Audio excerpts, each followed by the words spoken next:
প্রথম ভিডিওতে ৩টি সিনারিও ছিল যে তাদের সিপিআর প্রয়োজন কিনা সেটা সম্পূর্ণভাবে নির্ভর করতেছে তারা শ্বাস-প্রশ্বাস নিচ্ছেন কিনা কিংবা কিভাবে নিচ্ছেন।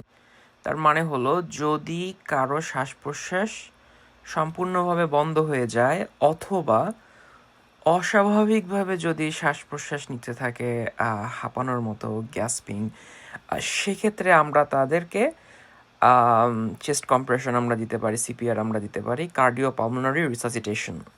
সেটা করার আগে অবশ্যই আমাদের ফোন করতে হবে ৯৯৯ জরুরি সাহায্যের জন্য অথবা অ্যাম্বুলেন্সের জন্য, অথবা তাকে কিভাবে আমরা হাসপাতালে দ্রুত নিব।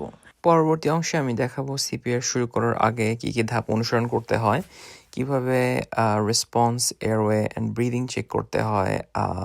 একজন ব্যক্তি যদি শ্বাস-প্রশ্বাস নিতে থাকেন তাহলে তাকে কিভাবে আমরা টেক কেয়ার করব, সিপিআরের টেকনিক এবং কিভাবে অ্যাপ্লাই করতে হয়, কখন করতে হবে না, এসব বিস্তারিত নিয়ে আমরা পরবর্তীতে কথা বলবো।